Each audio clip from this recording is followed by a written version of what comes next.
Have you ever felt like you were on top of the world, working productively, connecting effortlessly with others, only to suddenly crash for no clear reason?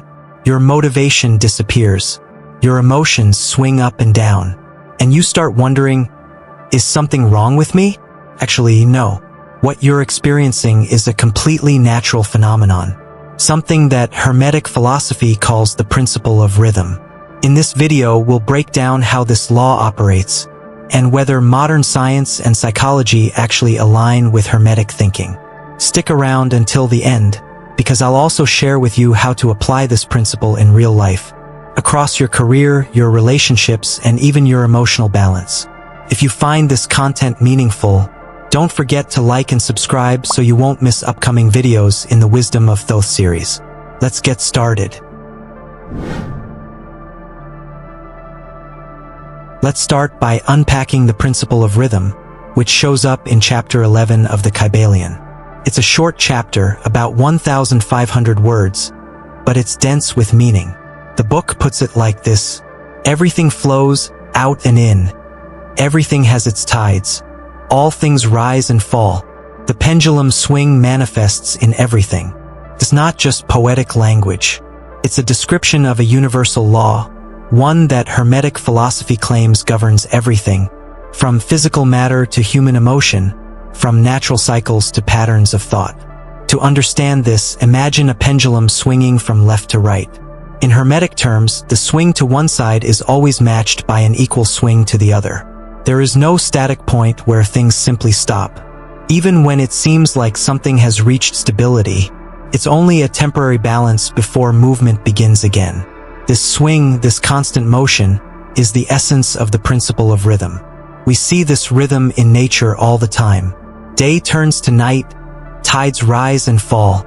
The seasons rotate from spring to summer to autumn and winter, only to begin again. Trees lose their leaves, rest, and then bloom anew. This is not randomness. It's a pattern. It's a pulse. It's rhythm.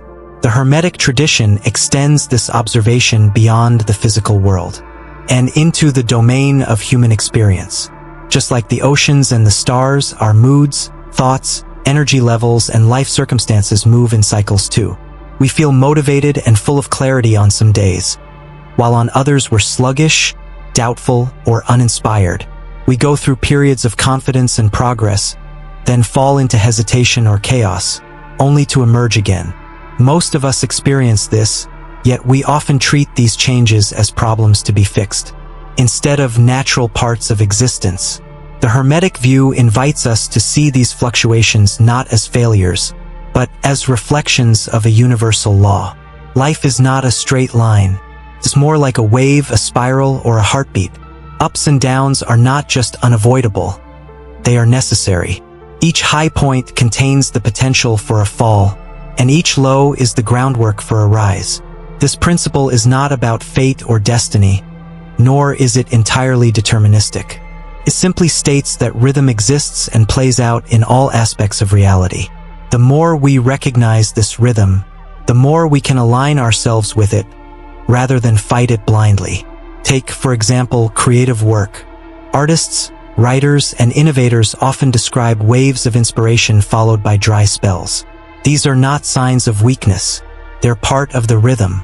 Even the most prolific creators have quiet periods. They may seem unproductive on the surface, but are actually times of incubation. The principle of rhythm suggests that these phases are not interruptions. They are essential parts of the whole creative process. Similarly, relationships go through rhythms. Passion ebbs and flows. Communication may be strong at one time, distant at another. These fluctuations can feel threatening, unless we understand that they're not necessarily signs of decline, but natural variations within any long-term connection.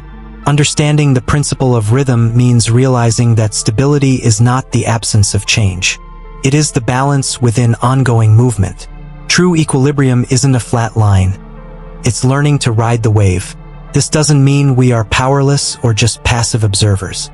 Hermeticism holds that while rhythm is unavoidable, our awareness of it allows us to prepare, adapt, and navigate its effects with greater wisdom. That part, our ability to respond to the swing of the pendulum, is explored more deeply through other Hermetic concepts, such as neutralization, which we'll dive into later. But for now, what matters is recognizing the rhythm itself. Once we do, we start seeing it everywhere, in the phases of our personal growth, in the rise and fall of nations, in the mood of a single day. Life moves to a beat, and the more we hear it, the more skillfully we can dance with it. If everything in the universe moves in rhythm, as the Hermetic tradition suggests, then we should expect to find signs of this principle, not only in spiritual philosophy but also in science. And we do. In fact, the deeper we look into biology, physics, and psychology, the more we find that the principle of rhythm isn't just a mystical idea. It's observable, measurable, and very much real. Let's start with biology, where rhythm is fundamental to life itself. One of the clearest examples is the circadian rhythm, a 24-hour internal clock that governs our sleep-wake cycles, hormone production, body temperature, and even digestion. Whether we're conscious of it or not, this rhythm affects our energy, mood, cognitive function, and immune system. When our circadian rhythm is disrupted, say by jet lag, shift work, or excessive screen time at night, we feel it immediately. Fatigue, irritability, brain fog, or even long-term health issues. This biological rhythm isn't a metaphor. It's literally encoded in our cells. Every human cell has a molecular clock that works in harmony with the brain's master clock in the hypothalamus, which in turn takes its cues from light and darkness in the environment. In other words, our bodies are designed to sync with the natural rhythms of the earth. Day and night, light and dark. This is a powerful scientific reflection of the Hermetic idea that life operates in cycles, and that moving with those cycles brings harmony. Then there are the more immediate rhythms of the body, heartbeat and breath. These are the most obvious and essential biological oscillations. Our heart doesn't beat at a constant rate. It speeds up and slows down in response to physical activity, emotions, and even thoughts. The rhythm of our breath also changes based on mood and attention. Meditation practices that involve slowing and deepening the breath often have measurable effects on stress levels, blood pressure, and brain activity. Again, this shows that rhythm isn't abstract, it shapes our health at every level. Zooming out from biology to physics and astronomy, rhythm appears again on a cosmic scale. Planetary orbits, moon phases, ocean tides, solar cycles, and even the expansion and contraction of galaxies all follow rhythmic patterns. Electromagnetic waves, which include visible light, radio waves, and X-rays, are fundamentally oscillations, vibrations moving through space. In quantum physics, particles are not seen as solid points, but as probabilities expressed through waves and frequencies. These aren't metaphors. They're literal waveforms and oscillations that define the structure of the universe. Even the atoms that make up your body are held together by rhythmic interactions of particles and energy. If we strip matter down far enough, what's left is not solidity, but motion. In this sense, Hermeticism's ancient insight, that all is vibration and rhythm, finds support in some of the most cutting-edge science today. Let's bring this back down to human experience, specifically through the lens of psychology. Here, too, rhythm is everywhere. Human emotion, motivation, and mental clarity move in waves. Most people intuitively understand this. Some days we're energized and focused, other days distracted or drained. But psychology goes deeper than just acknowledging these fluctuations.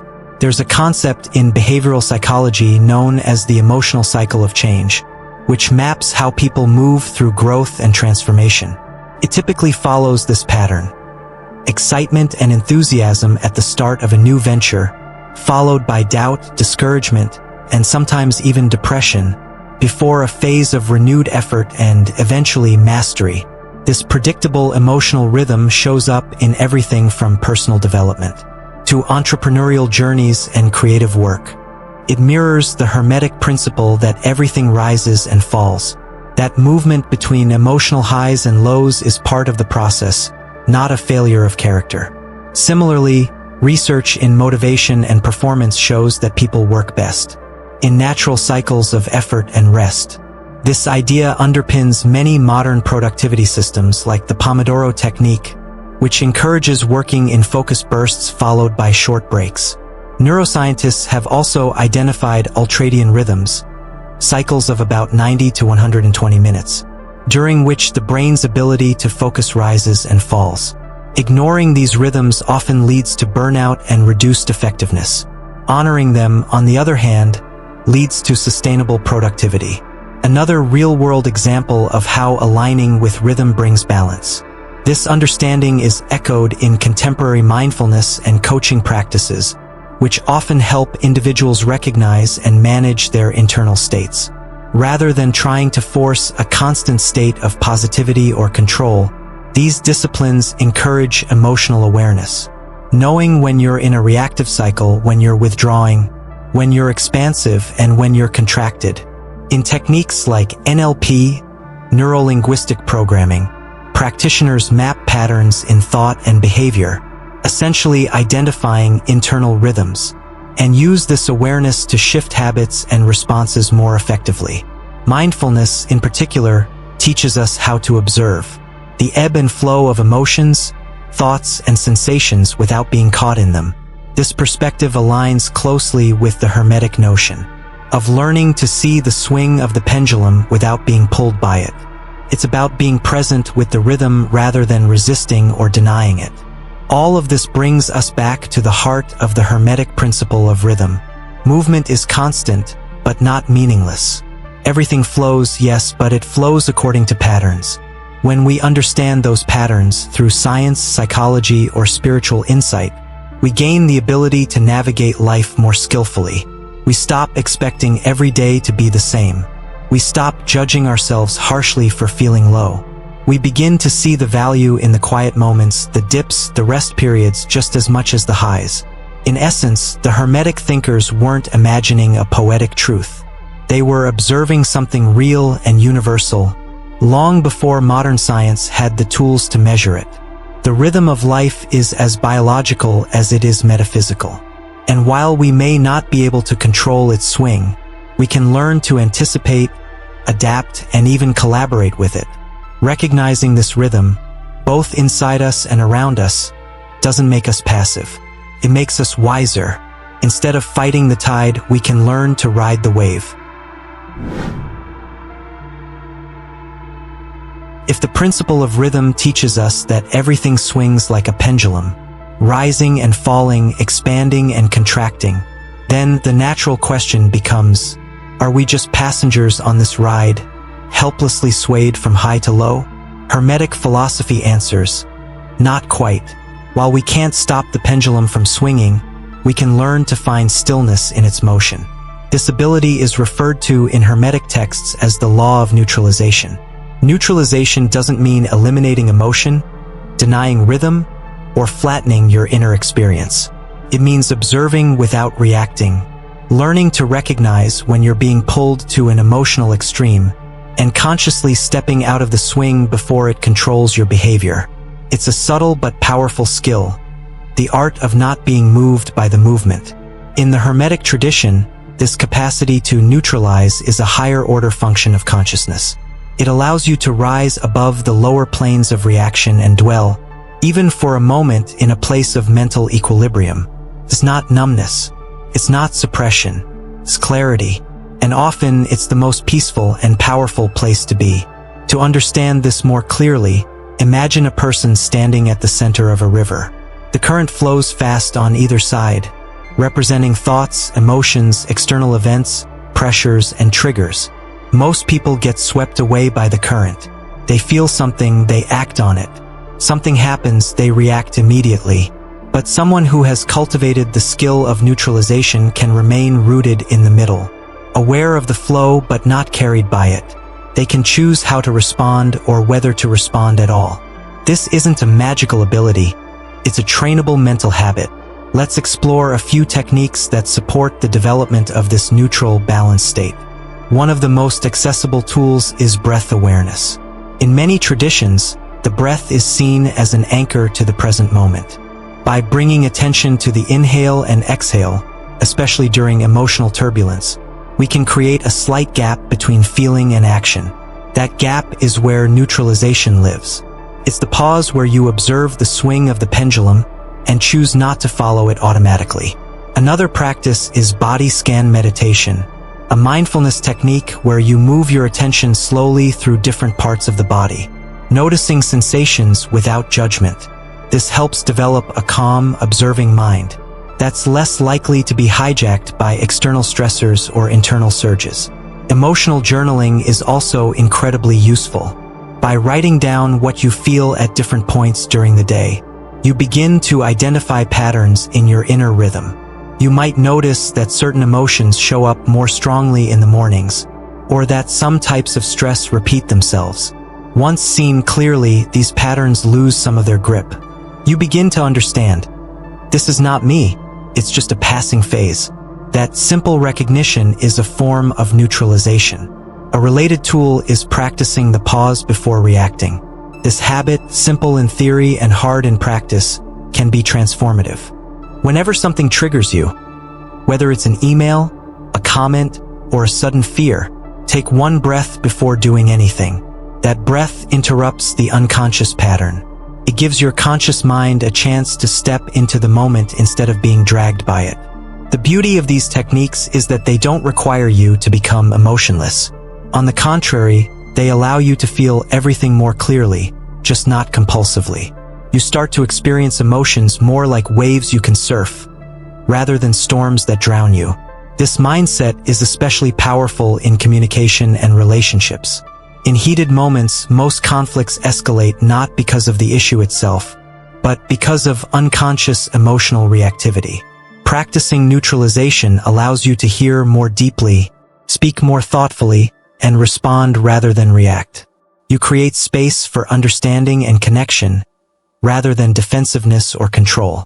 In work and productivity, neutralization helps prevent burnout. Many of us ride the high of ambition until we hit a wall, then crash into exhaustion. But if we notice our internal rhythm shifting, if we pause during the surge and allow for conscious recovery, we can sustain our efforts with much more grace. Neutralization allows us to engage fully when it's time to act, and to rest deeply when it's time to retreat. Ancient wisdom across cultures reflects this principle. In Taoism, it's said, "True stillness is found in the midst of motion."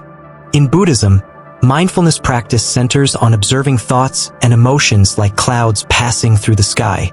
And in Hermetic thought, the master neutralizes the swing of the pendulum by lifting consciousness to a higher plane where movement is seen but not obeyed. To bring the metaphor home, imagine you're the captain of a boat in rough waters. If you panic with every wave, you'll capsize.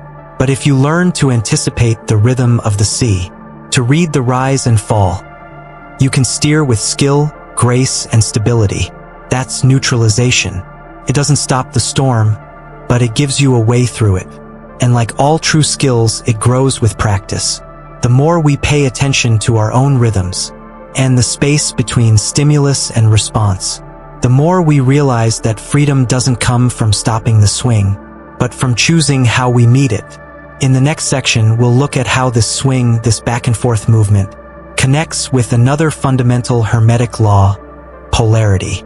Together, they reveal even more about the structure of inner life and how we can work with it consciously.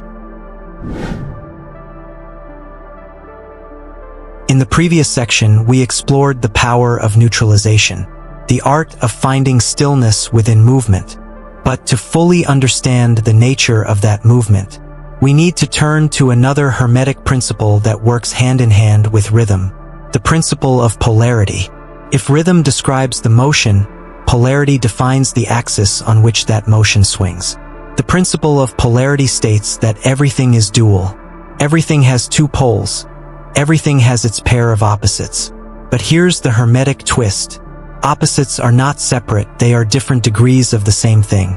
Hot and cold are both temperatures. Light and darkness are varying degrees of illumination. Love and hate, though emotionally opposite, are both expressions of emotional intensity toward a person or subject. Once we see this, a deeper understanding begins to emerge. The swing of the pendulum described by the principle of rhythm doesn't happen randomly. It moves between the poles defined by polarity. That is, rhythm is the movement and polarity is what it moves between. Take the example of emotional connection.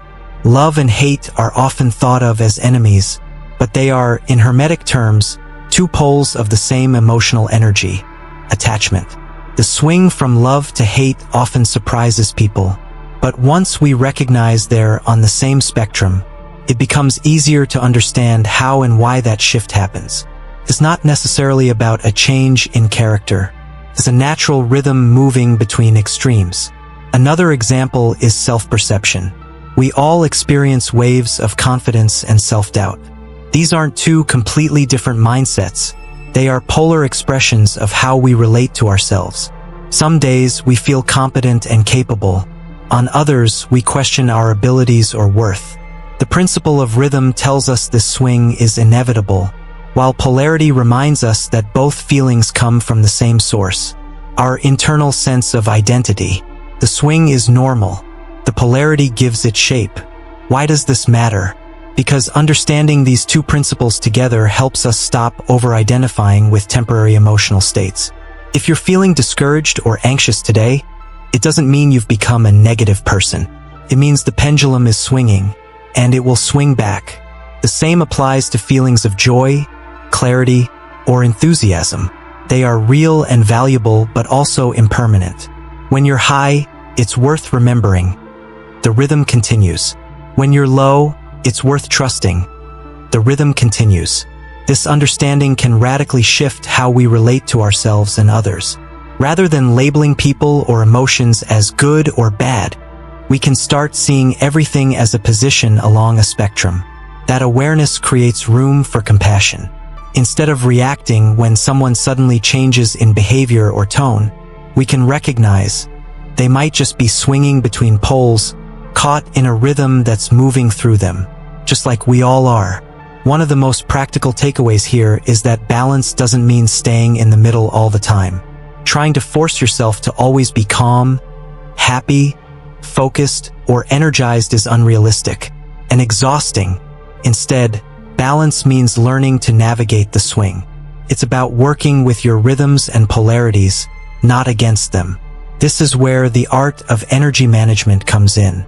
Rather than resisting negative emotions or chasing a constant high, we can learn to use our energetic highs for creativity and connection, and our lows for rest, reflection, or integration. For example, after a period of intense productivity, it's natural to feel depleted. Instead of interpreting that as failure, you can use that low-energy phase to recharge, reevaluate, or switch to less demanding tasks. You respect the rhythm while staying aware of where you are on the polarity spectrum. The Hermetic perspective offers a refreshing alternative to the always-on culture that so often defines modern life. We're constantly told to push harder, stay positive, perform better.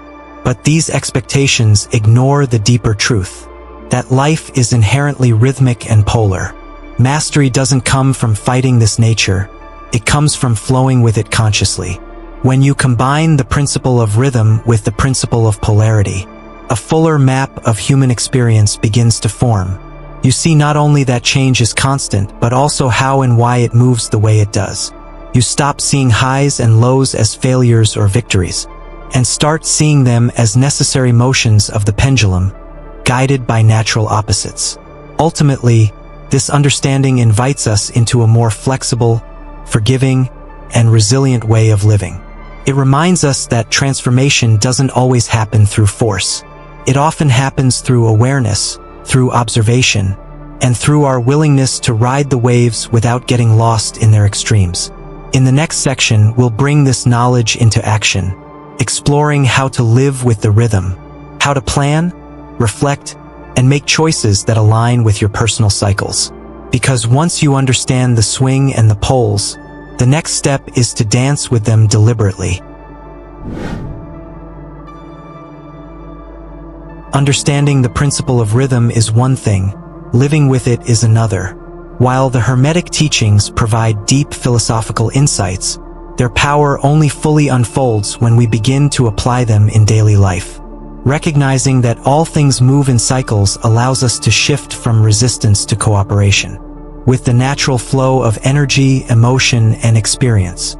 In this section, we'll explore how you can turn this principle into a lived practice, one that supports balance, clarity, and growth in your personal, relational, and professional life. 1. Applying rhythm to personal life. The first and most intimate place to apply the principle of rhythm is within yourself. Our bodies, minds, and energy levels all operate on natural cycles, whether or not we're aware of them. Becoming conscious of these inner rhythms can dramatically improve our well-being and decision-making. Start by tracking your own energy cycles over a few weeks. Notice when you feel most alert, focused, creative, or calm, and when you tend to feel sluggish, distracted, or overwhelmed. Journaling this daily or using a simple energy scale, 1 to 10, can help you uncover your personal rhythm pattern. Are your mornings sharper than your afternoons? Do certain days of the week feel heavier or lighter? Do you have a monthly emotional cycle? Once you've identified these patterns, begin to plan your activities around them. For example, you might reserve high-focus tasks for your energetic peak hours, and use low-energy periods for administrative or creative incubation. Across a full week, you can structure your work with built-in time for recovery. Maybe Monday is intense, Tuesday more collaborative, and Wednesday includes a midday reset. The idea is not to be rigid, but to become a rhythm-aware scheduler. This mindset is especially powerful when it comes to creative work. Whether you're an artist, entrepreneur, or problem solver, creativity rarely flows in a straight line. Recognize that most creative cycles involve a phase of expansion, generating ideas, contraction, editing, organizing, and rest, stepping back. Respecting each phase and not pushing through when you're in a natural lull can keep your creative process sustainable and enjoyable. Equally important is learning to rest without guilt. Our culture often glorifies hustle and busyness, but the principle of rhythm reminds us that withdrawal is not weakness. It's essential. Just as nature has winters, your body and mind need downtime. Whether it's a 10-minute walk, a weekend off social media, or a full vacation, building intentional rest into your cycle is not indulgent. It's smart rhythm management. 2. Applying rhythm to relationships. People, like nature, are full of cycles. Emotions shift, communication styles evolve, closeness expands and contracts. Understanding this helps you bring compassion and flexibility into your relationships. Start with the awareness that everyone has emotional tides. Your partner, friend, or colleague might be going through a low phase not because of you, but because of their own inner rhythm. This doesn't mean excusing harmful behavior, but it helps avoid unnecessary blame and encourages curiosity. What rhythm might they be in right now? Communication is another area where rhythm matters. Timing can make the difference between connection and conflict. When you need to have a difficult conversation, choose a moment when both of you are in a more neutral or grounded state, when the pendulum isn't swinging to either extreme.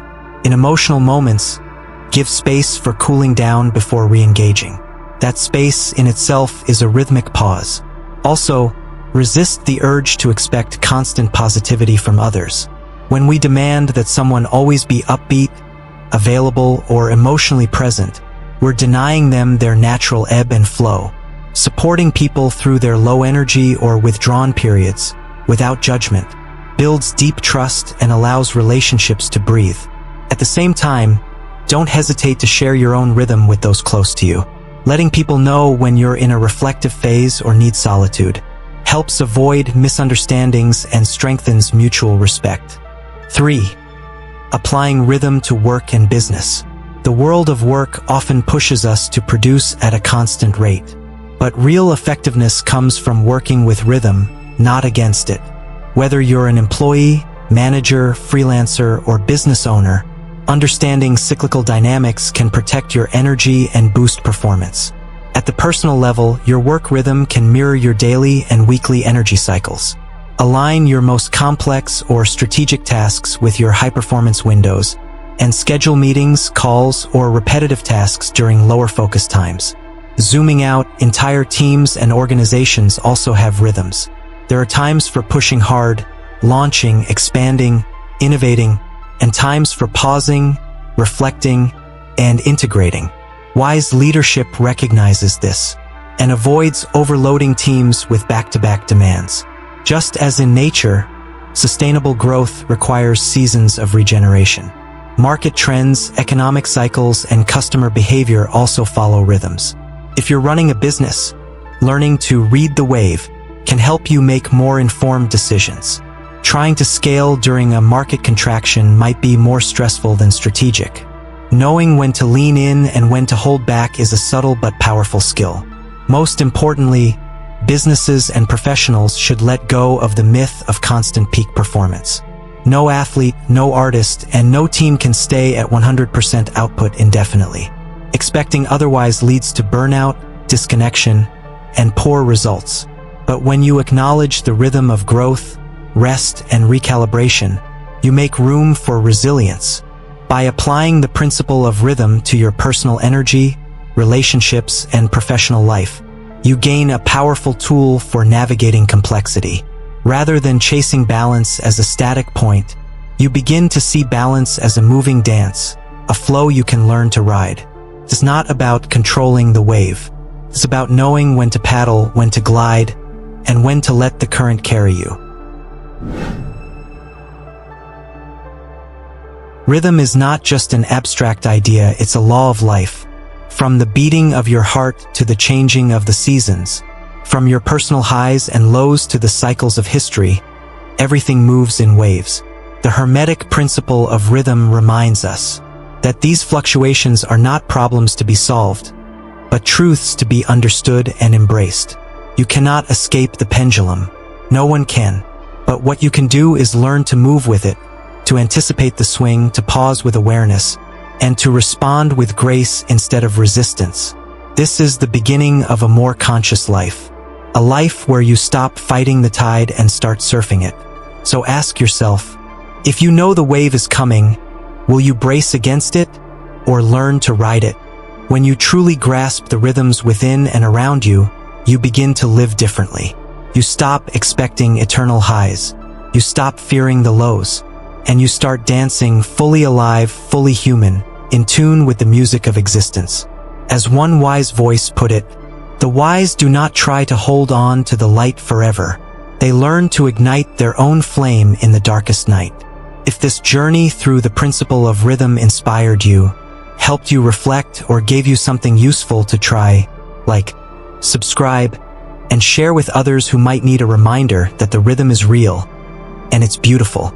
Your rhythm is yours. Own it. Flow with it. Live it.